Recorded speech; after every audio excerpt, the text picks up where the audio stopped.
예, 평안하셨습니까?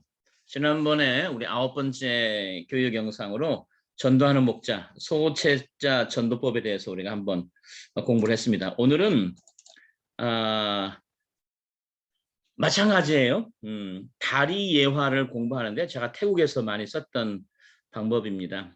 그래서 한번 이 PPT 자료를 가지고 이 전도는 무엇을 얘기해 줘야 되는가에 대해서 한번 얘기해 보고자 합니다. 여러분,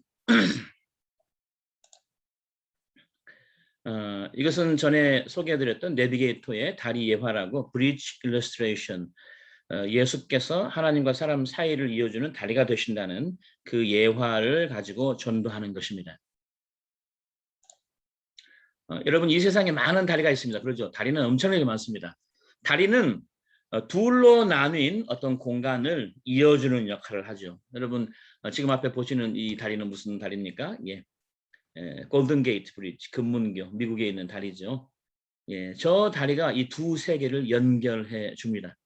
다리를 만드느라 많은 사람들이 고생하죠. 그래서 어떤 큰 다리에는 다리를 만들다가 다치거나 숨지신 분들을 사고로 돌아가신 분들의 공로를 기리기 위해서 이름을 써놓지요. 오늘은 이 다리 얘기를 좀 해보고자 합니다. 저는 태국에서 선교를 오래 했기 때문에 태국의 산을 좀 보여줬습니다. 이건 푸치파라는 산인데요. 참 예쁘죠. 굉장히 산세가 아주 특별하게 생겼습니다. 만약에 여기 있는 이 끝하고 저기 있는 산을 잇는 다리를 놓는다면 어떻게 할까요? 보십시오. 예, 굉장한 작업이 되겠죠. 이처럼 다리는 떨어진 두 공간을 이어주는 굉장히 중요한 일을 합니다. 자, 성경은 하나님이 계신다라고 말합니다. 이 하나님은 창조주신데 이 창조주 하나님은 온 우주를 만드십니다. 온 우주 속의 점에 해당하는 태양계를 만드시죠. 태양계에 우리가 살고 있는 지구와 달을 만드시고 또 이 지구에 살고 있는 모든 생명체, 모든 환경, 생태계를 다 만드십니다. 그리고 맨 마지막에 하나님의 형상을 따라서 사람을 만듭니다. 자, 그런데 우리 사람은 이 창조주 하나님으로부터 너무나 멀리 떨어져 있습니다.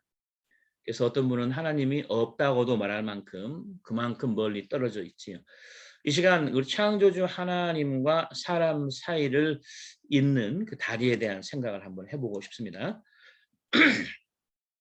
성경에 보면 이사야 59장 1절 보면은 너희 죄악이 너희와 나의 사이를 내었다라고 하나님의 말씀이 있습니다. 로마서 3장 23절에도 모든 사람이 죄를 범하여서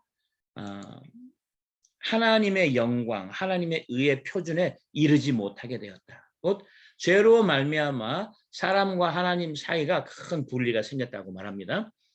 그래서 사람은 태어나면서 죄를 알고 태어나고 죄가 있는 환경에 태어나게 되지요. 사람은 죄인이고 그리고 로마서에 보니까 모든 사람이 죄를 범했다고 말해요. 한 명의 예외도 없이. 근데 이 죄는 심판을 받게 하죠. 우리 사회에서도 죄를 지으면 재판받고 또 거기에 따른 형량을 언도받잖아요. 성경도 마찬가지입니다. 하나님은 우리가 지은 죄에 대해서 심판이 있겠다고 히브리서 9장 27절에 한 번 죽는 것은 모든 사람에게 정한 거지만 죽은 뒤에 심판이 있다고 말씀합니다. 우리를 얼마나 엄하게 심판할 것인가. 사망, 곧 사형을 언도할 거고 그 결과 우리는 지옥이라고 쉽게 말할 수 있는 그런 불못, 영원한 지옥에 떨어질 수밖에 없다. 이것이 바로 하나님을 떠난 인간이 가야 하는 어떤 영적인 운명이다라고 성경이 얘기하고 있습니다.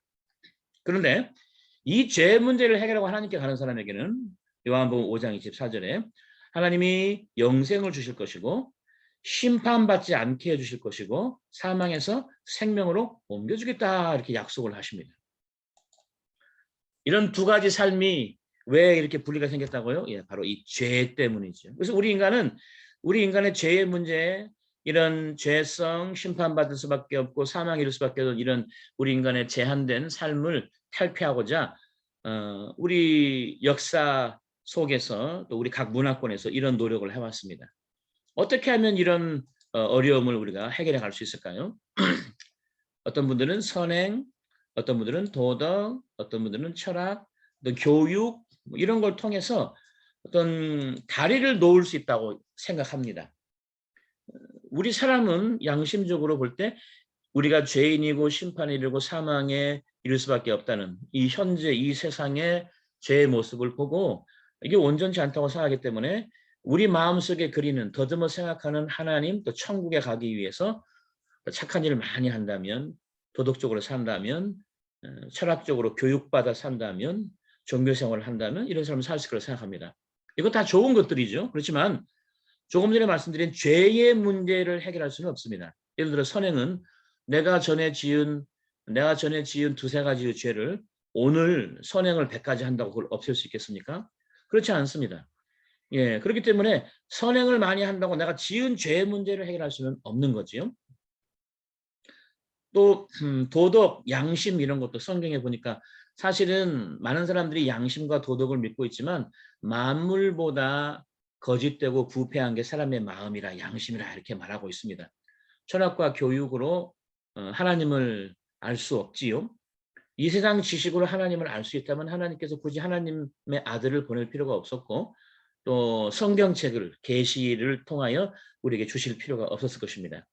여러 가지 좋은 종교들이 있습니다. 이런 종교 생활은 하는 게 좋습니다. 없는 것보다 훨씬 낫지요. 물론 이런 각 종교들이 결국은 종교가 발전하고 하면은 그런 어려운 문제점들을 보완하면은 결국은 예수 그리스도를 알게 될 거라고 하나님은 그렇게 생각합니다. 물론 사실 각 종교를 저는 종교학도 공부해 본 적이 있는데 각 종교를 깊이 공부하면 성경에서 말하고 있는 어떤 진리를 부분적으로 소유하고 있고 또 성경에서 말하는 그런 하나님을 더듬어 찾으려는 노력이 강합니다. 또 실제로 성경하고 동일한 계시의 파편들이 또 존재합니다. 곧 기독교 안에만 하나님이 계신 게 아니고 기독교 밖에도 하나님의 성령은 온 우주에 충만하시기 때문에 타 종교 안에서도 하나님의 뜻을 발견할 수 있도록 하나님께서 그러한 종교 생활하시는 분들을 통해서 또 진리를 조금씩 나눠주고 계시지요. 그렇지만 중요한 건 선행, 도덕, 철학, 종교들이 좋은 거지만 죄의 문제를 해결하기에는 부족하다. 이것이 바로 성경이 말하고 있는 내용입니다. 자, 그럼 어떻게 할까요? 자, 이런 절망 가운데 있는 우리에게 하나님이 놓아주신 다리가 있습니다. 성경은 그 다리가 바로 예수님이라고 말하는데요. 이런 의문이 생기죠. 아니 왜 예수님만 되냐? 왜 다른 성인들, 다른 종교 지도자들은 안 되고 다른 종교는 안 되고 왜 예수님을 통해서만 있냐? 바로 그것은 예수께서 저와 여러분의 죄를 지시고 십자가에 달려 죽으셨기 때문입니다.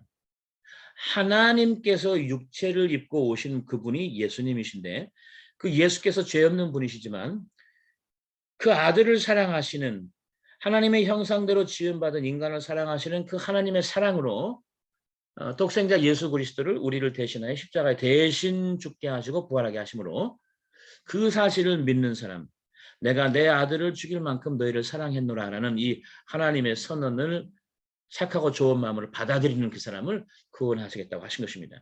예수님은 바로 우리 죄를 위하여 죽으시고 또 예수님의 죄 때문에 돌아가신 것이 아닌 것을 확증하기 위하여 또 부활하셨다고 성경이 말합니다.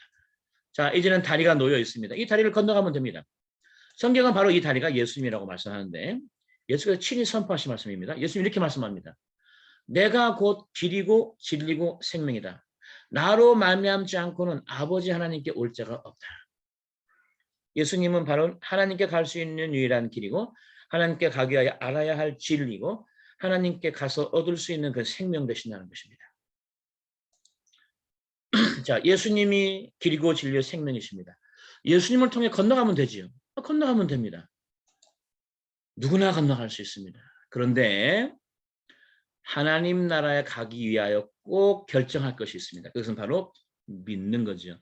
성경은 예수 그리스도를 믿을 때 구원해 주겠다고 했어요. 가장 잘 알고 있는 요한복음 3장 16절에도 예수께서 이 땅에 오신 이유가 바로 예수님을 믿음으로 심판받지 않고 멸망받지 않고 영생을 얻게 하려고 하셨다는 것입니다. 이 믿음이란 마음속에 내가 예수님을 나의 구세주로 믿겠다고 결단을 내리는 것이며 마음문을 열고 예수님을 모셔드리는 것입니다. 요한복음 1장 12절에 말하기를 영접하는 자, 곧 예수님을 마음속에 마음문을 열고 영접하는 그 사람에게 그 사람이 바로 예수님을 믿는 사람이며 예수님을 믿고 영접하는 그 사람이 바로 하나님의 자녀가 되는 권세를 갖게 된다라고 하나님이 약속하셨습니다. 누구나 예수님을 믿고 영접함으로 하나님 편에 가서 저런 삶을 누릴 수 있는 거죠. 예수 그리스도를 믿기 원하는 사람은 이런 기도를 드릴 수 있습니다. 하나님, 저는 죄인임을 시인합니다. 지금까지 하나님을 모르고 죄인된 삶을 살았던 것을 고백하는 것입니다. 그런데 이 나의 죄 때문에 예수께서 나의 죄 때문에 나를 대신하여 십자가에 죽고 부활한 것을 믿겠다고 결단하는 것입니다. 그리고 이제 부활하신 예수님을 믿고 감사합니다. 이제 내 마음을 열고 예수님을 나의 개인적인 구주로 모셔드리니 내 안에 들어오시고 나의 남은 삶을 인도해 주십시오. 예수님 이름으로 기도합니다. 이렇게 기도 드릴 때 이런 진심의 기도를 정말 드리면은 그 사람을 구원해 주겠다고 하나님이 약속하신 것입니다. 네, 여러분, 이 말씀 쉽지요? 이 간단한 복음을 듣고 착하고 좋은 마음으로 예수님을 영접하는 그 사람이 바로 구원을 받게 된다는 것입니다. 이 다리 예화의 개념을 잘 이해하시고 이것도 잘 설명해 주시면 좋겠습니다. 이 다리 예화를 앞으로 우리 교회에서 계속적으로 활용할 거니까 몇 번 복습해 보시면서 이 복음을 전파할 때 흐름과 해야 할 질문과 그 통과해야 할 그런 단계들을 잘 인지해 주시면 감사하겠습니다. 네, 이렇게 해서 지난번 소책자를 통한 전도법을 공부했고 오늘은 PPT 자료를 통해서 다리예화의 개념을 다시 한번 복습했습니다. 예수님은 죄인인 우리를 하나님께 인도하기 위하여 하나님께서 놔주신 생명의 다리입니다. 이 다리 대신 예수 그리스도를 우리 가족, 친척, 직장 동료, 친구들에게 우리 지역 주민들에게 널리 알리기를 바랍니다. 좋은 관계를 가지고 좋은 관계를 바탕으로 이 복음을 잘 증거해서 우리 이웃도 저와 여러분처럼 예수님 믿고 구원받도록 우리가 힘써 도와나가면 좋겠습니다. 감사합니다.